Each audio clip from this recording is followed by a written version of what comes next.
Okay, welcome to Olds Mob 455. We're back on this old Harley.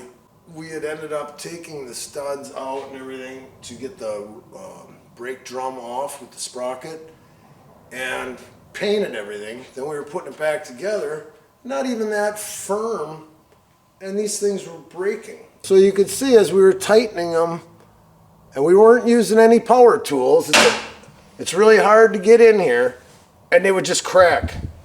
So then we ordered brand new ones, and they come in a fancy chrome and everything, and they were too small.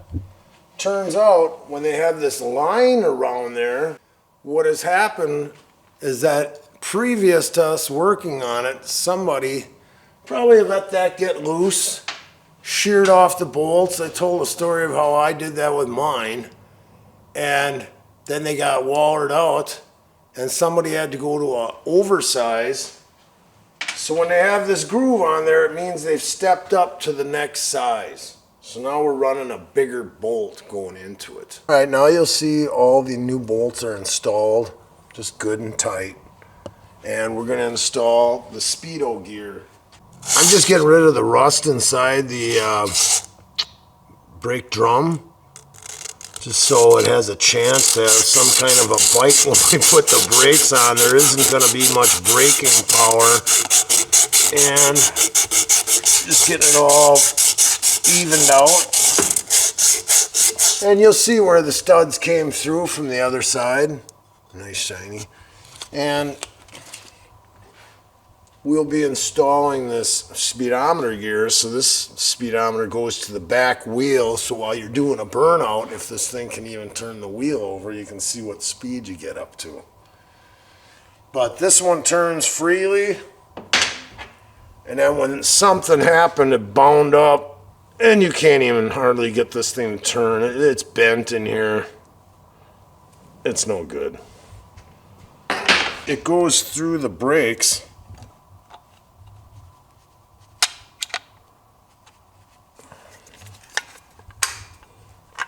So then there's a clip probably that holds this in here.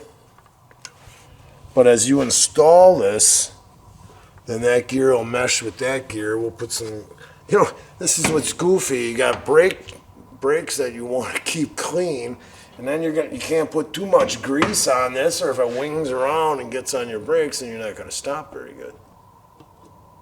I think what we got to do is get a clip for it. We seem to have misplaced the original clip. Just put the fork tensioner in that needs to be installed before you put the front wheel on.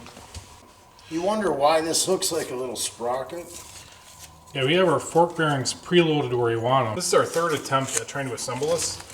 We got this rod for that fork tension adjuster where we want it. But we realized triple tree has to go on right now. This notch locks into here to keep your tension in place. Yeah, we taped too far down when we painted it. We're going to have to touch that up too. We got that star just right where that hole right there is going to line up perfectly. You can see that this shoulder has to go into this triple tree. Then it locks it all together, so your handlebars don't come off in your hands while you're driving down the road. My brother had a mini bike. It was, I think, called a Fox mini bike, and the handlebars bolted on, so it continued the same fork length width to handlebars. He's going down the trail, and all of a sudden he had no handlebar, no control, and he wiped out.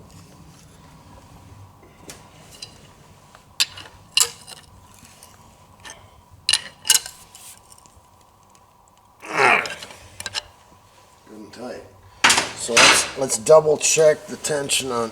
As you keep on tightening things up, we got to make sure that we're not, but it was locked in. It couldn't go nowhere. Right. So this is where it feels just the right tension on those bearings. There's a spring in there. In here. And then this shaft has a disc at the bottom.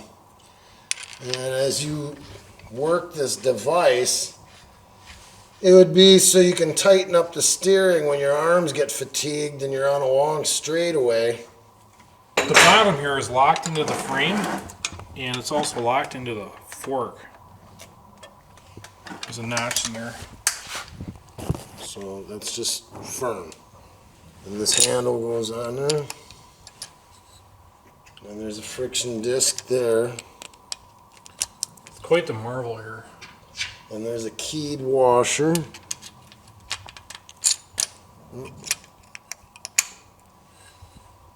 And you can't tighten up anything too tight or you can't get underneath here. Right, there's a nut that has to go on, so you gotta kind of just it get all it loose. started and then get the nut on. Because you gotta lift this up a little bit.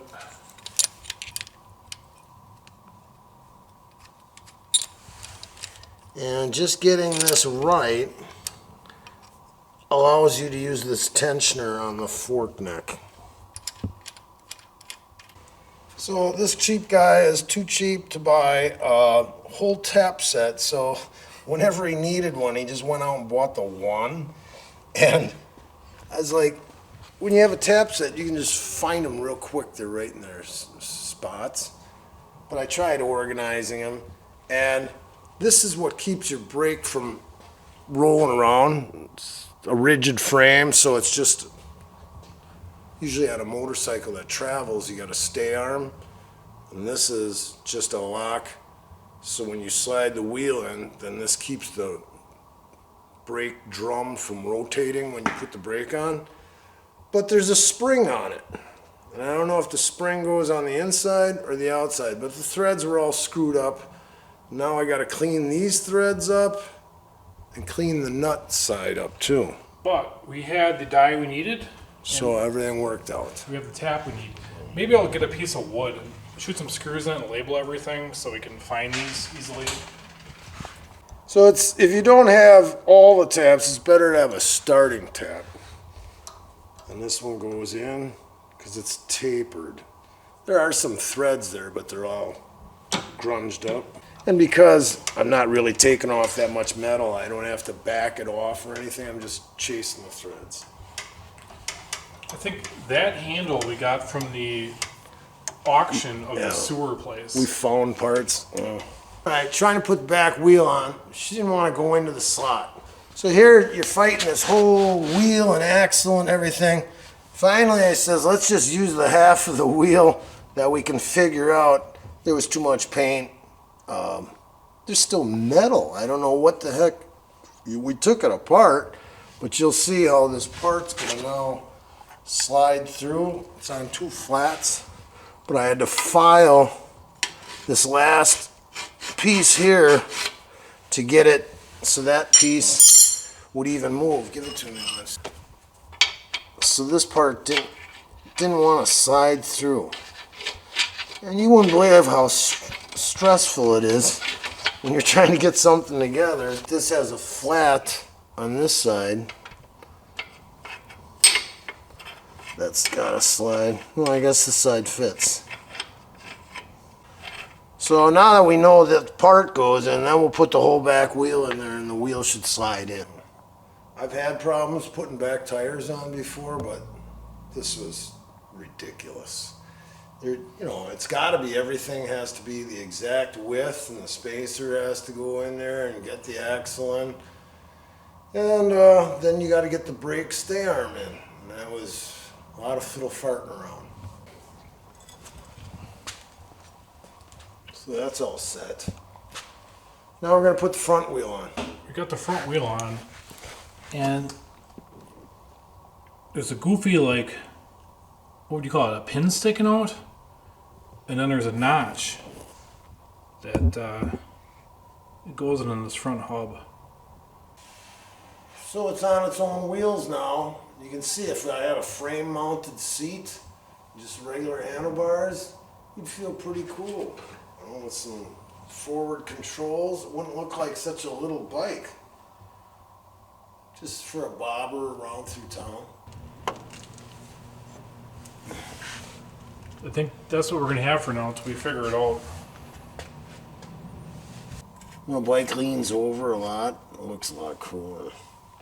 Well, this one was leaning pretty far. Really? We added about, what do you think, 3/8 of an inch weld on the bottom of that. Kickstand. I always like a bike on the kickstand with the wheel jacked like this. He likes it like that. But it's on the kickstand. It can't fall over anymore. We don't have to worry about tripping over all the parts. We got a roller. We're waiting for the engine to get done. We're going to put the handlebars on it. Once the handlebars are on it, then you can pretend, except you don't want that post to go up your ass. But if you were sitting this low, your feet were up here, it would be a cool bike.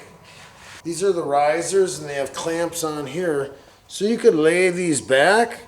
You can go, some guys have ape hangers that are going forward. I don't like that look. But you can lay them back or go straight up and down. We got to get these controls out of here. But then you'll see how this is where it was.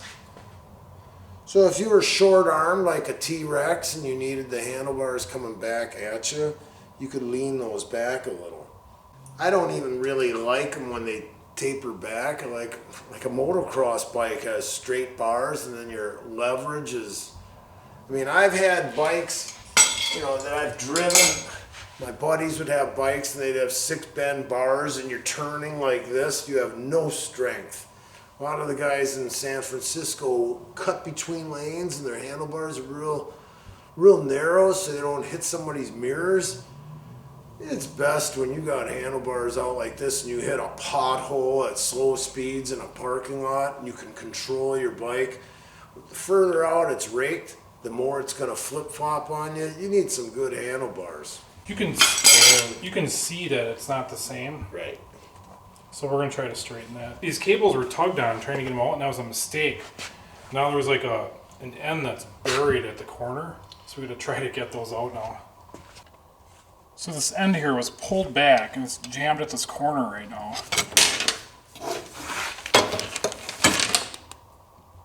It's probably impossible to see in there, but we're going to get a wood screw. See if we can thread it in the center of that and pull it back the other direction.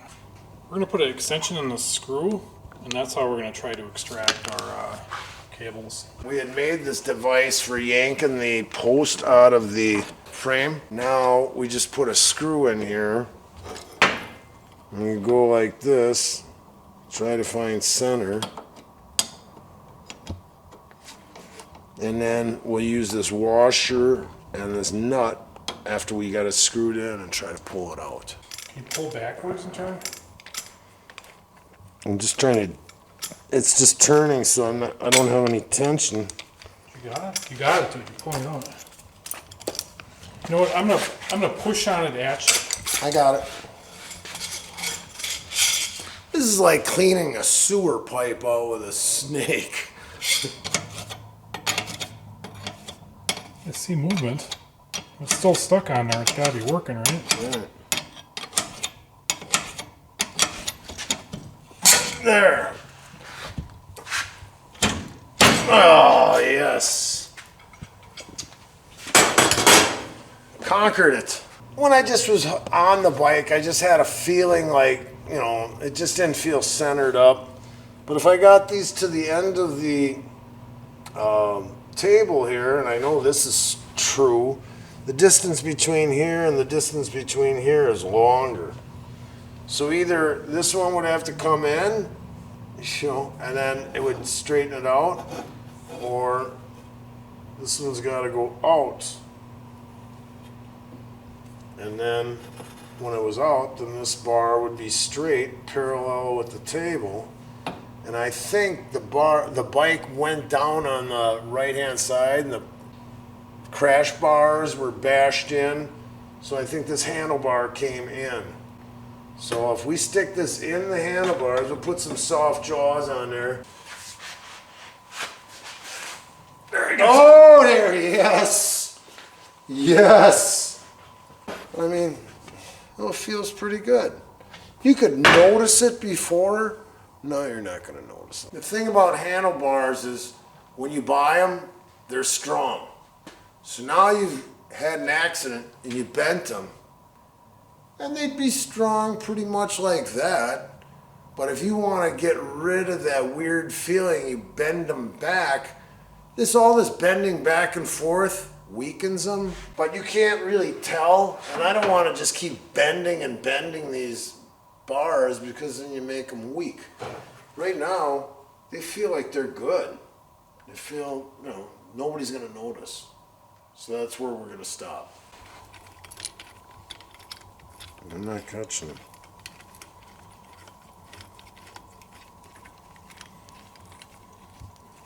The seat's going to be up here. These tires are really fat, but they're on a more straight up and down, that's not raked out. It should be easier to turn. I drove a guy's bike that had big fat tires, and she really, you could lean in and turn and still have a lot more traction than having a little 21, skinny wheel. It ain't gonna handle that great, but shouldn't be skitterish, when they get like a chopper, when it's got too skinny of a wheel, it's skitterishy, on slippery ground. Imagine a little bob fender to about here, no fender up front, Sportster gas tank on there, no gauges, nothing, it'd be tough. But we'll be putting it back to stock.